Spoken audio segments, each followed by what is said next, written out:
हाय मेरे जेकेटी and welcome to Edu Captain channel once again.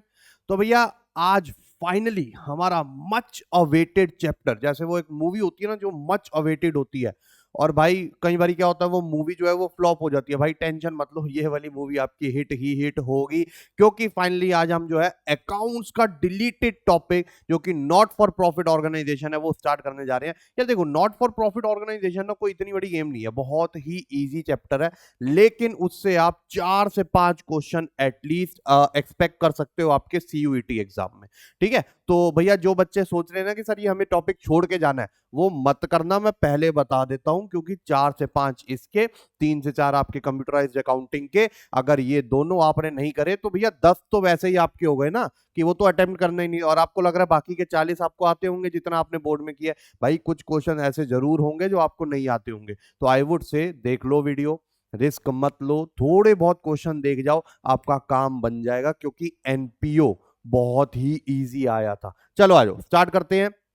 Not for profit organisation की आज पहली क्लास है, कोशिश करेंगे इसको 2 से 3 क्लास में ओवर कर दें, क्योंकि इतना बड़ा चैप्टर या इतनी डिटेल में हमें नहीं पढ़ना। फुल लेंथ चैप्टर तो हमने पढ़ना नहीं, बड़े बड़े क्वेश्चंस तो हमने करने नहीं है। ठीक है, चलो आ जाओ। तो आज की क्लास जो है वो टोटली थ्योरी ओरिएंटेड होगी, और उसी थ्योरी के अगर आपको नोट्स चाहिए, क्योंकि भैया थ्योरी जो है ना, एक बार वीडियो देख लो तो लेकिन उसको रिवाइज करने की जरूरत पड़ती है, तो वो नोट्स आपको मिलेंगे टेलीग्राम चैनल पर, अकाउंट्स एंड इको की महफिल। जिसने अभी तक ज्वाइन नहीं किया है भैया जल्दी से ज्वाइन कर लो, क्योंकि भैया सारा मटेरियल वहीं मिलने वाला है। मात्र आपके कितने 18 दिन रह गए हैं बस एग्जाम के लिए, तो भैया अगर अभी नहीं तो कभी नहीं, सिंपल सी बात है। चलो आ जाओ, तो स्टार्ट करते हैं हमारा नॉट फॉर प्रॉफिट ऑर्गेनाइजेशन वाला चैप्टर, और बहुत इजी चैप्टर है। देखो आज की क्लास टोटली थ्योरी होने वाली है। अब इसमें क्या क्या होने वाला है, एनपीओ क्या होता है, सबसे पहली बात अभी आप समझो व्हाट इज एनपीओ। एनपीओ की फुल फॉर्म होती है नॉट फॉर प्रॉफिट ऑर्गेनाइजेशन, और आपने इसको रिलेट नहीं करना है एनजीओ से, non governmental organization. Basically NPO क्या होती है, कोई भी ऐसी ऑर्गेनाइजेशन जिसका मोटिव प्रॉफिट नहीं है और वो कोई वैल्यू एडिशन करने आई है सोसाइटी में। ठीक है, जैसे आपके स्कूल्स एजुकेशन इंपार्ट करते हैं, हॉस्पिटल्स, डिस्पेंसरीज, आपके स्पोर्ट्स क्लब, आपकी लाइब्रेरीज, ठीक है जी, ये सारी जितनी भी चीजें होती हैं आपकी एनपीओ की डेफिनेशन में फॉल करती है। ठीक है, तो एनपीओ क्या है, these are the institutions or organizations that are set up with general or specific objective of rendering services and providing other social activities to enhance the welfare of general or particular group of people। तो जो member बनता है, obviously NPO is not like your public park, कोई भी आया टहल के चला गया, ठीक है जी, जिम करके चला गया, it is not like that. NPO में आपको मेंबरशिप प्रॉपर लेनी पड़ती है, ये प्रॉपर एक ऑर्गेनाइजेशन की तरह काम करती है। जैसे आपकी कंपनी, जैसे आपकी सोल प्रोप्राइटरशिप, जैसे आपकी पार्टनरशिप काम करती है, वैसे ही ये पूरी वैसे ही काम करती है। पैसा भी चार्ज करती है, अच्छा खासा हेफ्टी अमाउंट चार्ज करती है, लेकिन बात यह आ जाती है कि इसमें मोटिव प्रॉफिट का हम नहीं डालते हैं, तो इसकी अकाउंटिंग अलग से हमें पढ़नी पड़ती है। Example of such organization are school, colleges, public hospital, literary societies for promoting sports, arts, culture etcetera. ठीक है, तो ये आपकी जो है एनपीओ की डेफिनेशन या एनपीओ के एग्जांपल्स होते हैं। अब आगे बढ़ते हैं, characteristics slash features of not for profit organization. अब देखो नॉर्मल ऑर्गेनाइजेशन में क्या होते हैं, ओनर्स, इसमें ओनर्स नहीं होते हैं, ये बात याद रखना। It is formed by promoters just like your company. इसकी फॉर्मेशन कैसी होती है, प्रोमोटर्स, प्रोमोटर्स जिनके पास आइडिया आता है, जो पूरा इनिशिएटिव लेते हैं वो ऑर्गेनाइजेशन को सेटअप करने का। तो these organisations are formed by promoters who can either be individual और groups of individuals and enterprises. ठीक है जी, तो कोई भी हो सकता है, लेकिन कोई भी खोल सकता है, जस्ट लाइक योर कंपनी, इसमें भी प्रोमोटर्स की आपको जरूरत पड़ती है। उसके बाद आ जाता है आपका सेपरेट एग्जिस्टेंस। अच्छा, जस्ट लाइक योर कंपनी, मैंने क्या बोला, पूरा फंक्शनिंग कंपनी जैसा है, बस जो है स्टेटस अलग दिया हुआ है। These organizations have separate existence from its members, that is the life of an NPO is unaffected by the life of its members। ठीक है, तो जो भी इसके मेंबर्स होंगे उनके साथ लाइफ में कुछ भी हो रहा हो, भगवान करे ना ही हो, लेकिन कुछ भी हो रहा हो तो वो एनपीओ की लाइफ को अफेक्ट नहीं करेंगे। पर्पस क्या है, its purpose is to further cultural, educational, religious, professional और पब्लिक सर्विस ऑब्जेक्टिव्स। इनका ऑब्जेक्टिव होता है मतलब एनहेंस कर रहे हैं किसी एक्टिविटी को, किसी पर्टिकुलर फील्ड को अपनी सोसाइटी में। ठीक है, form it is set up as a charitable society और ट्रस्ट। ठीक है, इसकी जैसे आपके स्कूल्स में आपको इफ यू नो ट्रस्टीज होते हैं प्रॉपर, जो जिन पे पूरा एक फ्यूडिशरी रिलेशनशिप होती है, जिन पे पूरा विश्वास दिखाया जाता है कि whatever decision they take they will take for the benefit of the school. ऐसा ही इसके भी प्रॉपर एक मैनेजमेंट कमेटी होती है, ठीक है, तो वो ट्रस्ट से बनती है। उसके बाद होता है नो प्रॉफिट मोटिव। अब इसका कोई मोटिव प्रॉफिट नहीं होता। Its aim is not to earn profit, however the organization is capable of earning profit and even it earns profit, ठीक है। प्रॉफिट, अब आप बोलोगे कि आपका स्कूल प्रॉफिट नहीं अर्न कर रहा, भाई आज की डेट में सबसे ज्यादा पैसा ही स्कूल वाले छाप रहे हैं, ठीक है। I am not kidding but it is fact, ठीक है। Any surplus is used by the organization for its prescribed objectives rather than distributing it among the members. बस इसका बेनिफिट ये है, आपके स्कूल के जो ओनर्स हैं वो घर जाकर जो है पैसा गिन के जो है, कोई जैगवार ले रहा है, कोई मर्सिडीज ले रहा है, ये ले रहा है एक्सेट्रा, इनका जितना भी प्रॉफिट होता है वो वापस इन्हीं की सर्विस, इन्हीं के बेनिफिट के लिए लगाया जाता है। दैट मींस ऑर्गेनाइजेशन के बेनिफिट के लिए लगाया जाता है, because there is no owner, owner नहीं है यहां पर कोई, ठीक है। उसके बाद management, it is manage by a group of individual known as trustees और मैनेजिंग कमेटी, प्रॉपर एक कमेटी, प्रेसिडेंट, ठीक है जी। उसके बाद ट्रेजरर, ये वो एक्सेट्रा, ये सब होता है। उसके बाद funding, the main source of their income is subscription, donation, government grants and other receipts. तो इनको टाइम टू टाइम डोनेशन मिलते हैं, सब्सक्रिप्शन जो इनके मेंबर्स, इनको मेंबरशिप फीस देते हैं, ठीक है। उसके अलावा इनका अदर हो गया आपका गवर्नमेंट ग्रांट्स, इनको बहुत मिलते रहते हैं, या फिर कोई बंदा जो है इनको अपने ग्रांट दे देता है, कोई भी प्राइवेट बंदा, कोई company etcetera. Accounts, unlike profit seeking organisation, NPOs do not prepare profit and loss account, rather they prepare income and expenditure account to show a summary of revenue incomes and revenue expenses. तो जैसा PNL account आप अपने normal organisation के लिए बनाते हैं, इसमें भी बनता है, लेकिन नाम चेंज हो जाता है इनकम एंड एक्सपेंडिचर, क्योंकि यहां पर प्रॉफिट मोटिव नहीं है, तो we can not use the word profit here, ठीक है। The NPO prepare final accounts every year. अच्छा, अब यहां पर जो है एनपीओ के फाइनल अकाउंट्स की बात हो रही है, तो ये 3 फाइनल अकाउंट्स इसके जो है वो आते हैं। तो सबसे पहला हो गया आपका रिसिप्ट एंड पेमेंट अकाउंट। ये क्या होता है अभी सारा डिटेल में पढ़ने वाले हैं। Income and expenditure account and balance sheet, तो ये 3 टाइप के जो है इनके अकाउंट होते हैं, ये तीनों फाइनल अकाउंट्स में आते हैं। तो अगर क्वेश्चन आ जाए फाइनल अकाउंट्स में कौन से आते हैं, तो ये रहे, ठीक है। किसी बच्चे को लगता है sir receipt and payment final account थोड़ी ना है, वो तो कैश अकाउंट की तरह बनता है, तो वो तो लास्ट डेट पे थोड़ी ना, वो तो थ्रू आउट द ईयर बनेगा। फाइनल अकाउंट का मतलब जो फाइनल डेट पे बन रहा है, जो जिसमें क्लोजिंग हो रही है अकाउंट्स की, ऐसा नहीं है। इसका कैश अकाउंट भी बनता है, इसकी कैश बुक भी बनती है, और रिसिप्ट एंड पेमेंट अलग बनता है। अभी डिफरेंस आपको पढ़ाऊंगा, टेंशन मत लेना, लोड मत लो इतना। चलो अगले पे आते हैं, रिसिप्ट एंड पेमेंट अकाउंट। अब ये रिसिप्ट एंड पेमेंट अकाउंट क्या होता है, देखो आ गया, it is the summary of cash receipt, कहां कहां कितना कितना पैसा आया। रिसिप्ट का मतलब हो गया इनकमिंग ऑफ कैश, ठीक है, और पेमेंट का मतलब हो गया आउट गोइंग ऑफ कैश। क्या हो गया, out going of cash. And hence it is an asset account और real account. It is prepared on cash basis, ये हमेशा किस पे बनाया जाता है, कैश बेसिस पे बनाया जाता है। It records all cash transaction whether revenue और कैपिटल। अच्छा, ये कोई डिस्टिंक्शन नहीं करता बिटवीन रेवेन्यू एंड कैपिटल, ठीक है। Just like unlike your PNL account, जो कि अभी हम इनकम एंड एक्सपेंडिचर में भी पढ़ेंगे, वो उसमें सारी रेवेन्यू नेचर की जाती थी, बैलेंस शीट में सारी कैपिटल नेचर की जाती थी। क्या आपका कैश अकाउंट हो, कैश बुक हो, या फिर रिसिप्ट एंड पेमेंट अकाउंट हो, इसमें कोई डिस्टिंक्शन नहीं बनाई जाती है आपके कि यार इसमें सारी रेवेन्यू नेचर की जाएंगी, revenue as in regular nature की, ठीक है जी, जो हर साल खर्चे होने हैं, जो हर साल इनकम होनी है, या फिर कैपिटल नेचर की इसमें नहीं जाएगी, ऐसा कुछ भी नहीं है। रेवेन्यू हो या कैपिटल, हमें कोई फर्क नहीं पड़ता। कैश आ रहा है तो रिसिप्ट साइड में चला जाएगा, कैश जा रहा है तो आपका पेमेंट साइड पे चला जाएगा, दैट इज क्रेडिट साइड पे चला जाएगा, ठीक है। तो इतनी सी बात याद रखना, बच्चे जो है अक्सर ये चीज भूल जाते हैं, डेबिट क्रेडिट इसका क्या रिप्रेजेंट करता है। वो समझते हैं क्रेडिट मतलब कैश रिसीव, क्योंकि उनमें उनके दिमाग में चल रहा होता है nominal account, but receipt and payment का जो नेचर होता है वो होता है रियल अकाउंट का। ये भूलना मत कभी, ये छोटी छोटी चीजें पूछ रहा है वो एनपीओ में, ये छोटी छोटी, इतना प्रैक्टिकल डेप्थ में नहीं पूछ रहा है, ये चीजें पूछ रहा है, ठीक है। तो जैसे कि रिसिप्ट में आपका ओपनिंग बैलेंस होता है, अब बैंक इसमें कैश और बैंक कंबाइंड बनते हैं, तो बैंक का ओवरड्राफ्ट भी हो सकता है, तो ओपनिंग बैलेंस यहां भी आ सकता है। उसके बाद जहां जहां जो जो इनकम आई है, ये सारी इनकम इनकमिंग ऑफ कैश है, इनकम नहीं सॉरी इनकमिंग ऑफ कैश, ठीक है। तो ये हो गया आपका सब्सक्रिप्शन आते हैं, general donation, entrance fees, general grant, sale of newspaper, sale of old use materials, interest on investment, income from concert lectures, dividend, rent receive, interest receive, मतलब फलान, मतलब जितने भी जहां जहां से भी पैसा आ सकता है सारे आपके डेबिट साइड पे आएंगे, और जहां जहां से पैसा जा सकता है आउट गोइंग, वो सारे जो आएंगे क्रेडिट साइड पे आएंगे। ठीक है, और लास्ट में जो है हम हमारा बैलेंसिंग फिगर निकालेंगे, जो कि कैश को ऑब्वियसली क्रेडिट में आएगा, क्योंकि कैश में डेबिट हमेशा ज्यादा रहता है क्रेडिट से, लेकिन अगर बैंक की वजह से जो है ये यहां पर भी आ सकता है। ठीक है जी, क्योंकि बैंक में हम ओवरड्राफ्ट भी जा सकते हैं। नॉर्मली एनपीओ का ओवरड्राफ्ट नहीं आता, क्योंकि एनपीओ के खर्चे जो है वो नॉर्मली रिस्ट्रिक्टेड रहते हैं, उनकी जो डोनेशंस और इनकम्स है उसमें कवर हो जाते हैं। लेकिन फिर एक कंसेप्ट तो है ही है ना, समझना तो है ही है।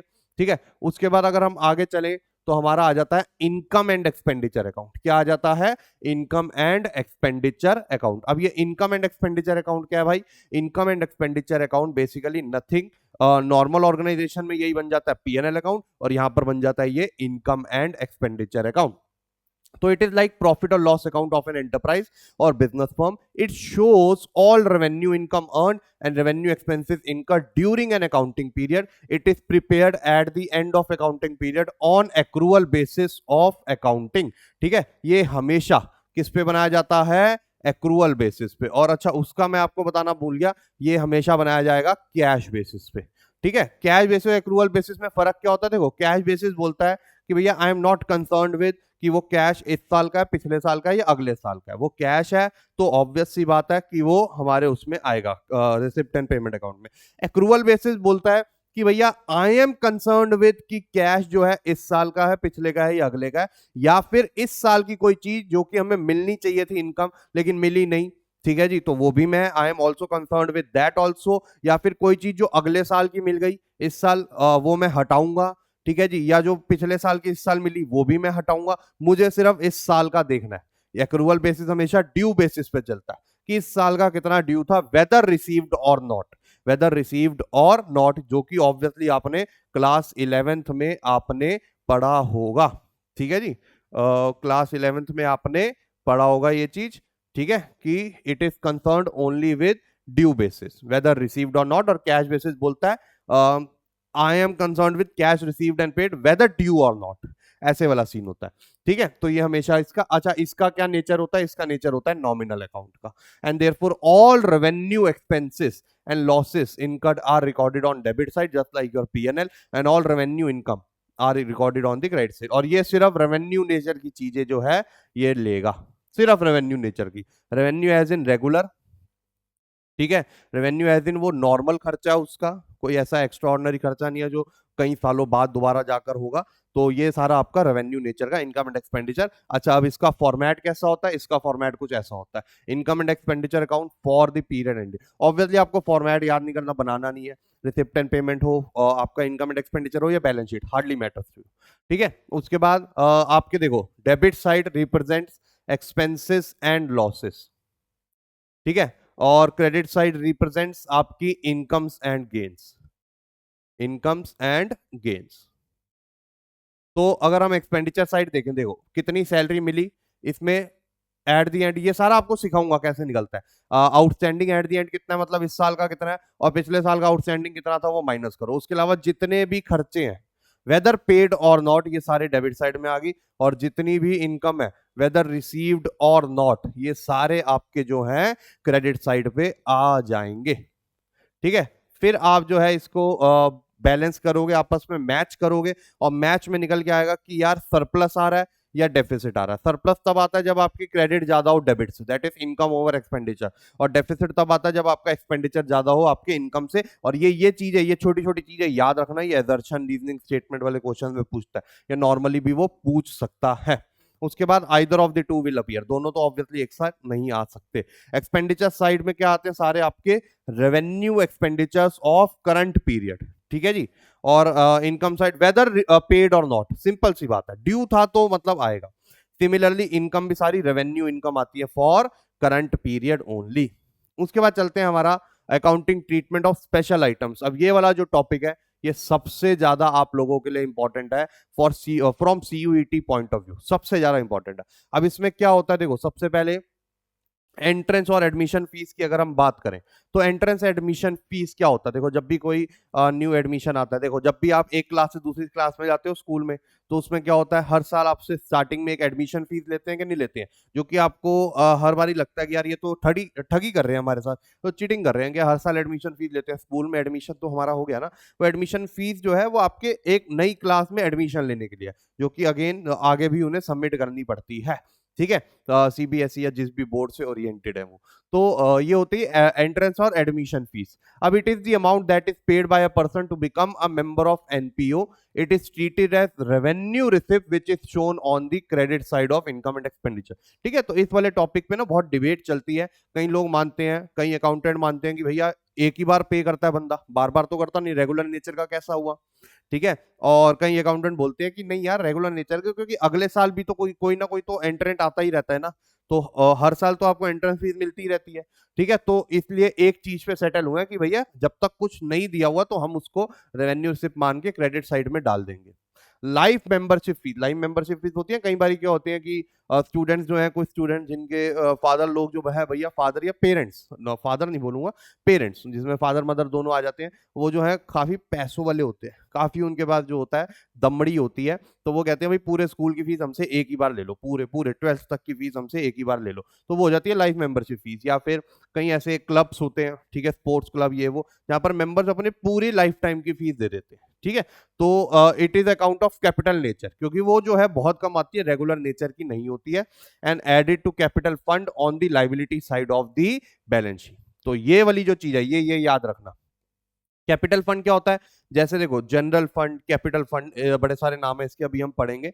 ये बेसिकली क्या होता है, जैसे आपके नॉर्मल ऑर्गेनाइजेशन में कैपिटल होती है, अब इसमें कोई ओनर तो है नहीं, तो इसमें हम बनाते हैं कैपिटल फंड, जिसमें वो सारा खर्चा और वो सारा पैसा जुड़ता है, जो कि अगेन जो है आपकी ऑर्गेनाइजेशन के लिए ही यूज होने वाला है, आपकी ऑर्गेनाइजेशन के लिए यूज होने वाला है, किसी भी पर्पज के लिए यूज हो सकता है। तो जितनी भी लाइफ मेंबरशिप फीस मिलती है वो सारी उसी में ऐड हो जाती है।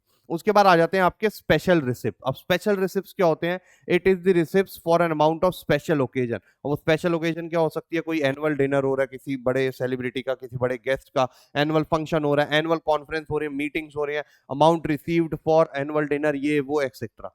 तो ये सब के लिए जब आपको कोई स्पेशल रिसिप्ट मिलते हैं, ठीक है, स्पेशल रिसिप्ट हो गए, या फिर अभी आगे हम पढ़ेंगे स्पेशल ग्रांट हो गए, ठीक है, जो गवर्नमेंट दे देती है, कई बारी कोई और दे देता है, एक्सेट्रा। जैसे अब जैसे इलेक्शन का टाइम चल रहा है, तो कई बारी जो होता है ना, डिनर अरेंज कर देते हैं, कहीं मीटिंग्स कॉन्फ्रेंसेज अरेंज कर देते हैं, तो पार्टी वाले ही पैसे दे जाते हैं कि भाई हमारे जो है आपने एमएलए का वो रखना है, ठीक है जी, या हमारे एमपी का, या हमारे नॉमिनी का, या हमारे कैंडिडेट का आपने एक कॉन्फ्रेंस रखनी है, एक डिनर रखना है, ताकि लोगों को लगे कि आपने होस्ट किया है, ठीक है, और उसके लिए हम आपको इतना पैसा दे रहे हैं। ये स्पेशल रिसिप्ट हो जाता है। अब स्पेशल रिसिप्ट जो है वो अलग से एक अकाउंट में क्रेडिट होते हैं, इनकम एंड एक्सपेंडिचर में एक साथ नहीं जाते हैं, ये अलग से एक अकाउंट में क्रेडिट होते हैं। जितने भी उससे रिलेटेड खर्चे होते हैं वो उसी में से माइनस किए जाते हैं, ठीक है, उसी अकाउंट से माइनस करेंगे, और जितना भी बैलेंस बच जाएगा। अब बैलेंस दो टाइप का आ सकता है, एक होता है पॉजिटिव बैलेंस, जहां पर आपका जो है जो रिसिप्ट था वो ज्यादा है आपके एक्सपेंडिचर से, जो उससे रिलेटेड खर्चे हुए, और एक होता है नेगेटिव, जिसमें एक्सपेंडिचर ज्यादा हो रिसिप्ट से। ठीक है, तो अगर पॉजिटिव है तो ऑब्वियस सी बात है इनकम साइड पे दिखाएंगे, क्योंकि भैया वो इवेंट हो गया जिसके लिए रिसिप्ट पहले थे, बाकी बचे हुए रिसिप्ट, अब पार्टी वापस थोड़ा मांगने आती है, तो भैया इनकम होगी हमारी, और अगर खर्चा ज्यादा हो गया तो हमारी जेब से गया। तो ये हम ऐसे करके इनकम एंड एक्सपेंडिचर में सिर्फ बैलेंस दिखाते हैं। उसके बाद आता है डोनेशन। डोनेशन तो उसका एक जो है एक सोर्स ऑफ इनकम हमने देखा ही था। अब दो टाइप के डोनेशन होते हैं, एक होता है जनरल, दूसरा होता है स्पेसिफिक डोनेशन। जनरल डोनेशन कौन सा होता है, जो कि मतलब बंदा पैसा दे गया लेकिन उसका यूज नहीं बताया कि भैया किसी भी चीज के लिए यूज करो, तो वो एक उसके लिए एक रेगुलर सॉर्ट ऑफ इनकम है, तो वो इनकम साइड पे दिखाई जाती है। लेकिन जो स्पेसिफिक डोनेशन है, जो कि बता के सिर्फ इसी के लिए यूज करना है, कोई नई बिल्डिंग बन रही है, आप सिर्फ स्पोर्ट्स मटेरियल लेकर आओगे, ये वो एक्सेट्रा, तो वो स्पेसिफिक डोनेशन हमेशा लाइबिलिटी साइड में दिखाई जाती है, अलग से फंड बनता है उसका। ठीक है जी, अभी हम सीखेंगे फंड बेस्ड अकाउंटिंग, तो उसका अलग से फंड बनता है। उसके बाद एक चीज होती है लेगेसी। लेगेसी में क्या होता है, जब कोई बंदा अपनी प्रॉपर्टी, अपना पैसा अपनी विल के अंडर किसी एनपीओ के नाम रखवा जाए, उसको लेगेसी बोलते हैं, जो कि अगेन दो टाइप की होती है, अगर जनरल है तो आपका इनकम साइड पे दिखाई जाएगी, और अगर स्पेसिफिक है जस्ट लाइक योर डोनेशन, तो आपकी लाइबिलिटी साइड में फंड बन जाएगा। उसके बाद आता है sale of used sports material. अब सबसे इंपॉर्टेंट ये, sale of use sports material. अब sale of use sports material में क्या होता है कि देखो स्पोर्ट्स मटेरियल जैसे अब ऐसे क्लब्स हैं, स्पोर्ट्स क्लब्स, स्कूल्स हो गए आपके, या फिर हॉस्पिटल्स के लिए मेडिसिन या डिफरेंट डिफरेंट चीजें हो गई।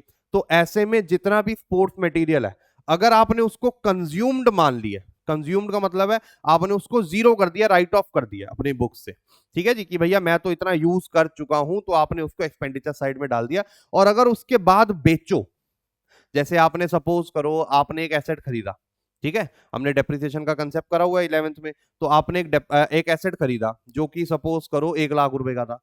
आपने बोला था आपने एज्यूम करा कि यार 10 साल तक चलेगा, तो आप हर साल उसकी 10% राइट ऑफ करते हो डेप्रिसिएशन।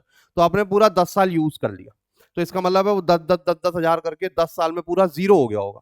लेकिन फिर भी आपने उसको बेचा, तो वो लोहे के भाव या किसी पर्टिकुलर पार्ट का उसका पैसा मिल गया।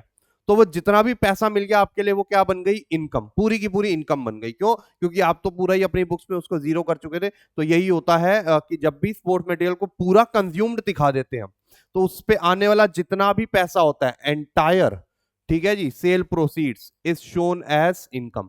Entire sale proceeds is shown as income.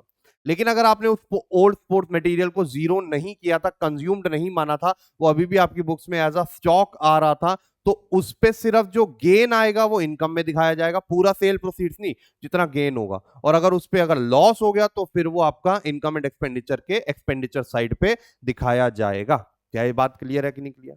ठीक है जी, ये नोट्स आपको प्रोवाइड करा दूंगा टेलीग्राम चैनल पे, तो आपको अच्छे से और क्लियर हो जाएगा। लेकिन अगर किसी बच्चे ने हो डेप्थ में समझना है, कोई पर्सनल अटेंशन के साथ डाउट सॉल्व करवाना चाहता है, ठीक है जी, या फिर इसके मॉक्स करना चाहता है, तो भैया उस बच्चे के लिए हमारे पास है हमारा गोल्ड, एवेंजर्स गोल्ड। आप लोगों के लिए ये सुनहरा गोल्ड, देखो गोल्ड क्यों बोला, सुनहरी अपॉर्चुनिटी, गोल्डन अपॉर्चुनिटी आप लोगों के पास कि हमारा एवेंजर्स गोल्ड आप ज्वाइन कर सकते हो, जिसमें आपको English, general test, higher applied maths plus mocks मिलेंगे। डोमेन्स नहीं मिलेंगे, क्योंकि मेरे को पता है काफी बच्चों को ये लग रहा है कि सर डोमेन्स की हमें जरूरत नहीं है, आप बस उनके मॉक्स मॉक्स प्रोवाइड करा दो। भाई सारे मॉक्स मिलेंगे आपको, ठीक है, आप देख लो और क्या क्या मिलेगा आपको। मॉक्स मिलेंगे, अच्छा मॉक्स की वेराइटी भी आप लोगों को मैं दिखा देता हूँ।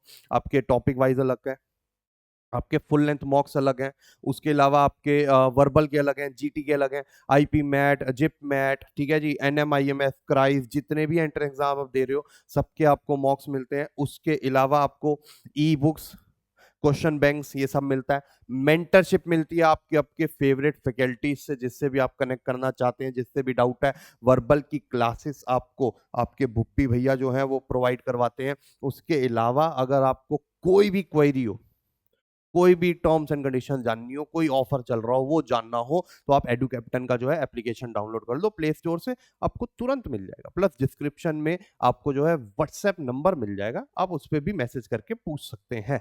तो coming back to our topic, जिसमें हमने पढ़ा था कि भैया sale of use sports material कहाँ दिखाते हैं, ऐसे ही आ जाता है सेल ऑफ ओल्ड एसेट। क्या आ जाता है? Sale of old asset. Again asset को हम कभी कंप्लीटली राइट ऑफ नहीं करेंगे, बीच में ही बेच रहे हैं तो उस पर सिर्फ गेन देखेंगे, और अगर लॉस आया तो इनकम एंड एक्सपेंडिचर के डेबिट साइड में। ये तो हमें पता है, ये तो नॉर्मल ऑर्गेनाइजेशन की तरह है। उसके बाद सेल ऑफ ओल्ड न्यूज़पेपर, जितना भी न्यूज़पेपर हम बेचते हैं उस पर कोई गेन और प्रॉफिट नहीं देखते, पूरा का पूरा सेल प्रोसीड्स हम इनकम साइड पे डाल देते हैं। Subscription is the income of the business, और सॉरी ऑफ द एनपीओ, तो वो सारी आपकी इनकम साइड पे जाती है। अब मेन यही चीज है, सब्सक्रिप्शन निकालना ही सबसे ज्यादा इंपॉर्टेंट है, जो मैं आपको प्रैक्टिकल क्लास में कराऊंगा। उसके बाद स्पेशल सब्सक्रिप्शंस, जो स्पेशल रिसिप्ट अभी हमने पढ़े, ठीक है, वो सब हो गया government grants type. It is a type of subscription that is receive for accomplishing a specific task और organising a specific activity from the participant. Special subscriptions are shown separately on the liability side, उधर भी मैंने यही बोला था, अलग से दिखाया जाता है। And the expenses attributing to it are deducted after completing specific task. If any surplus remains, then it will be added to capital fund, and if the expenses are more than the subscription amount, then expenses that remain after adjusting all the expenses from subscription amount will be shown on expenditure side of income and expenditure account. ठीक है जी, तो ये चीज होती है इसमें। अभी हम बढ़ेंगे फंड बेस्ड अकाउंटिंग में, आप उसमें देखोगे। अच्छा, स्पेशल सब्सक्रिप्शन और स्पेशल रिसिप्ट्स में फर्क होता है, ठीक है। स्पेशल जो सब्सक्रिप्शन होती हैं वो सब्सक्रिप्शन के नाम से, कि किसी मेंबर, देखो सब्सक्रिप्शन है तो मेंबर के पॉइंट ऑफ व्यू से मिली है, स्पेशल रिसिप्ट बाहर से भी किसी से मिल सकती है, तो वो थोड़ा सा फर्क आ जाता है। तो इसमें आप देखोगे थोड़ा सा अकाउंटिंग ट्रीटमेंट अलग है, जैसा मैंने आपको उधर बताया था कि उसमें अलग से एक अकाउंट दिखाया जाता है, और अगर सारे खर्चे निकालने के बाद सरप्लस बच जाता है वो कैपिटल फंड में ऐड कर देंगे, क्योंकि बचा हुआ पैसा जो है अब नॉर्मली एक जनरल पॉइंट ऑफ व्यू से यूज होगा एनपीओ में। और अगर अगर अगर खर्चे ज्यादा होते हैं तो वो एक्स्ट्रा सरप्लस खर्चा जितना भी होता है वो हम एक्सपेंडिचर साइड पे दिखाते हैं, जस्ट लाइक दैट। उसके बाद आता है आपका ऑनरेरियम। ऑनरेरियम क्या होता है? ऑनरेरियम, आप अगर if you see Tarak Mehta का उल्टा चश्मा अगर आप लोग देखते हैं, वो बोलता ही ना था, आत्माराम तुकाराम भिड़े, भैया मैं गोकुलधाम सोसाइटी का एक मिक्स सेक्रेटरी हूँ, ठीक है जी, ऑनररी काम करता हूँ, ऑनररी, ऑनररी एज इन की फ्री ऑफ कॉस्ट करता हूँ, I don't expect anything in return, ठीक है। तो कई बार उसको जो है एनपीओ आउट ऑफ रिस्पेक्ट या टू एक्नॉलेज हिज सर्विसेज उसको ना एक फीस दे देती है, जिसको हम ऑनरेरियम के नाम से बोलते हैं, जो कि ऑब्वियसली एक खर्चा है आपके एनपीओ के पॉइंट ऑफ व्यू से। उसके बाद आता है cost of goods consumed. Cost of goods consume में क्या हो जाता है, जो कि अभी हम निकालेंगे, ऊपर हमने पढ़ा था कंज्यूम स्पोर्ट्स मटेरियल, तो मतलब it is just like your depreciation in fixed asset, ठीक है। तो नॉर्मल गुड्स के लिए जो है अगर वो कंज्यूम्ड हो गए, इतने यूज हो चुके हैं, तो हम एक्सपेंडिचर साइड पे दिखाते हैं, ठीक है। उसके बाद आता है आपका तीसरा final account which is balance sheet, जो कि टिपिकल आपके उसी की तरह होती है, कोई फर्क नहीं होता, एक प्रॉफिट ऑर्गेनाइजेशन की तरह होती है। It is a statement that reveals that financial position of organisation at a particular date. It shows assets, liabilities and capital fund. Any surplus or deficit in the income and expenditure account is transferred to capital fund, where capital fund is equal to total asset minus total liability, ठीक है। अब हम इसको capital नहीं बोल रहे, क्योंकि capital represents owners पैसा in profit organization. Capital fund represents कि ऑर्गेनाइजेशन के पास इतना पैसा पड़ा हुआ है टू इन्वेस्ट या फिर to use it for its own purpose, ठीक है। ओनर तो कोई है ही नहीं। Need for preparing opening balance sheet, ठीक है। कई बार क्या हमें ओपनिंग बैलेंस शीट भी बनानी पड़ती है। देखो आपको याद होगा कि अगर आपने क्लास 11th में एक सिंगल एंट्री करके चैप्टर पढ़ा था, या अकाउंटिंग फॉर इनकम्प्लीट रिकॉर्ड्स, ठीक है, फ्रॉम इनकम्प्लीट रिकॉर्ड्स, तो उसमें आपने देखा था कि अगर आपको क्लोजिंग कैपिटल बनानी पड़ रही थी तो कई बार आपको ओपनिंग कैपिटल भी बनानी पड़ रही थी, so as to find the value of closing capital. तो ऐसे ही इसमें होता है कि कई बार जो है हमें जो है क्लोजिंग कैपिटल निकालने के लिए हमें ओपनिंग कैपिटल फंड की जरूरत है, और वो हमें डायरेक्टली क्वेश्चन में गिवन नहीं है, तो ओपनिंग बैलेंस शीट बनानी पड़ती है, बट अगेन आपके पेपर में इतना डेप्थ में नहीं आएगा। Following point which should be kept in mind while preparing balance sheet, that expenses and income, जितने भी खर्चे हैं आउटस्टैंडिंग हो या प्रीपेड हो, इनकम दैट आर रिसीवेबल और रिसीव्ड इन एडवांस, ये बैलेंस शीट में भी आएंगी, क्योंकि इनका नेचर जो है वो फिर एसेट और लायबिलिटी नेचर का हो जाता है। उसके बाद special receipts, special item like specific donation for building, sports etcetera will not appear in income and expenditure account, instead they are shown as liability in the balance sheet. तो special receipts जितने भी होते हैं, जो अभी हमने special subscription के नाम से भी पढ़े हैं, तो वो सारे भी इसमें आ जाते हैं। स्पेशल रिसिप्ट्स हमने पहले भी पढ़े थे, ठीक है। उसके बाद आपका आ जाता है ये बैलेंस शीट का फॉर्मेट, एक टिपिकल फॉर्मेट है बैलेंस शीट का, बट इतना ज्यादा आपको याद रखने की जरूरत नहीं है। यहाँ पर सारी आपकी क्या आ गई, लाइबिलिटीज, और यहां पर आपके सारे क्या आ जाते हैं, एसेट्स, ठीक है। चलिए उसके बाद चलते हैं हमारे फंड बेस्ड अकाउंटिंग में। एक्चुअली में देखो आपका जो है एनपीओ में चलता है फंड बेस्ड अकाउंटिंग, आपका प्रॉफिट ऑर्गेनाइजेशन में चलता है non fund based accounting, NPO में चलता है फंड बेस्ड अकाउंटिंग। मतलब कोई भी अगर कोई बड़ा खर्चा, कोई स्पेशल ओकेजन कुछ आ रहा हो ना एनपीओ में, तो वो उसके लिए अलग से पहले से ही ना फंड बनाते चलते हैं। जैसे आपके नॉर्मल प्रॉफिट बिजनेस में आपका रिजर्व्स बनाते हैं, if you remember, workman compensation reserve, investment fluctuation reserve, ऐसे ही जो है इनमें फंड्स बनाते हैं, ठीक है। बात वही है, आपका यूसेज वैसा ही करना है जैसे हम उसमें करते थे। इसमें क्या होता है कि हम क्या अलग से पैसा जोड़ते रहते हैं अंडर स्पेसिफिक फंड, और जितने भी खर्चे आते हैं वो सारे उसी फंड में जो है ऐड हो जाते हैं, जितने भी उस फंड के पैसों से इनकम जनरेट होती है वो सारे, या फिर उस स्पेशल ओकेजन से इनकम जनरेट होती है वो सारी जो है फंड में यूज हो जाती है। जब मैं इसको प्रैक्टिकल लेवल पे सिखाऊंगा ना तब आपको समझ में आएगा अच्छा ये गेम होती है। It means that accounting whereby receipts of donations and income relating to particular fund are credited to that particular fund and payment expenses are debited to it. A not for profit organization maintains a separate bank account for each fund. ठीक है, NPO जो है जो fund बनाती है उसका अलग से बैंक अकाउंट भी रखती है सो दैट उसका पैसे का जो है हिसाब अलग से ही मेंटेन हो। Donations and income receive towards that fund are credited to, ये मैंने आपको बता ही दिया। अब टाइप्स ऑफ फंड कैसे होते हैं, देखो एक तो हो गया जनरल फंड, अनरिस्ट्रिक्टेड फंड, जिसको हम कैपिटल फंड के नाम से भी बोलते हैं, कि जो एनपीओ के किसी भी पर्पस के लिए यूज हो सकते हैं, एनपीओ के किसी भी पर्पस के लिए वो यूज हो सकते हैं, उसमें हमें कुछ जो है इतना सोचना नहीं पड़ता। These funds are used to carry out general operations of business. It is also known as general fund और कैपिटल फंड, जिसमें सरप्लस जाके ऐड होता है और डेफिसिट सब्ट्रैक्ट होता है। रिस्ट्रिक्टेड फंड कौन से होते हैं, जो आपके स्पेसिफिक फंड होते हैं कि भैया वो इसी पर्पस के लिए यूज होंगे, इसके अलावा वो किसी पर्पस के लिए यूज नहीं होंगे। ठीक है, अब रिस्ट्रिक्टेड फंड्स में भी क्या आ जाते हैं, एक होता है स्पेसिफिक रेवेन्यू फंड। अब इसका मतलब क्या होता है, जिसमें हम जो है these funds are created and maintained to show the income and expenses related to specific operation separately from general revenue income and expenses। जैसे सपोज करो कोई टूर्नामेंट अरेंज करवा रहा है स्कूल या कोई क्लब, तो वो एक स्पेशल इवेंट हो गया, तो उससे रिलेटेड जो फंड बनाया जाता है वो आपका स्पेसिफिक रेवेन्यू फंड आ जाता है। उसके बाद आ जाता है आपका capital project fund. Capital project as in की कोई कैपिटल एसेट क्रिएट कर रहा है, कोई नई बिल्डिंग बना रहा है, कोई पर्टिकुलर फील्ड बना रहा है, ग्राउंड बना रहा है एक्सेट्रा, तो ये सारा हो जाता है capital project fund. These funds are also shown on the liability side of the balance sheet. Donation and other receipts to acquire or construct specific fixed assets इसमें जो है ऐड हो जाते हैं। अच्छा, एक बात का ध्यान रखना है, ये पार्ट सबसे इंपॉर्टेंट है। देखो, जितने का भी आपका वो कैपिटल एसेट बनता जाएगा उतना पैसा जो है आप अपने उस फंड से माइनस करके कैपिटल फंड में डालते जाएंगे।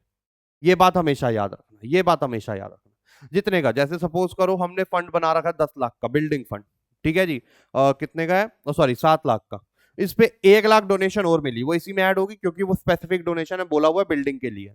ठीक है, अब 2 लाख की बिल्डिंग उसमें लग गई तो एसेट में तो आएगा capital asset work in progress, जो आपकी नॉर्मल बैलेंस शीट में भी आता है प्रॉफिट वालों के लिए। उतना ही पैसा जितने का बन गया फंड से माइनस करके जो है कैपिटल फंड में डालते हैं। This is the way of representation, क्योंकि हमें लोगों को दिखाना भी है कि देखो भाई इतना यूज हो चुका है, इतना यूज हो चुका है, लेकिन काटेंगे तो कहीं डालेंगे भी तो वो कैपिटल फंड में जो है चला जाता है। ठीक है, आई होप जो है इतना आप लोगों को क्लियर हो चुका है। उसके बाद ये चीज सबसे इंपॉर्टेंट है कि भैया जितने का आपका एसेट बन गया उतना माइनस करते जाओ, क्योंकि फंड में से आपको उसका यूसेज दिखाना है। उसके बाद आ जाता है गवर्नमेंट ग्रांट। क्या आ जाता है, गवर्नमेंट ग्रांट। अब गवर्नमेंट ग्रांट क्या होता है, ये एक स्पेशल टाइप का ग्रांट मिलता है गवर्नमेंट से for specific purpose.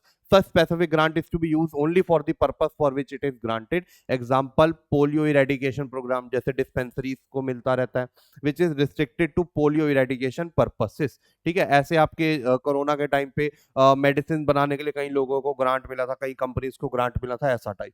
Endowment fund. अब एंडोमेंट फंड में क्या होता है, एंडोमेंट का मतलब होता है गिफ्ट, किसी ने एंडो किया आपके ऊपर, ठीक है, या बिक्वेस्ट किया आपके ऊपर। It is created with the condition that income arousing from the investment of such fund will be used for specific purpose. ठीक है, अब इसमें क्या होता है, उसमें ये बोलते हैं कि आप फंड का पैसा यूज नहीं कर सकते, आप फंड के पैसे को इन्वेस्ट कर दो और उससे जो आपकी इनकम जनरेट होने वाली है वो आप यूज कर लो स्पेसिफिक पर्पस के लिए, स्पेसिफिक पर्पस के लिए, वो इनकम भी स्पेसिफिक पर्पस के लिए।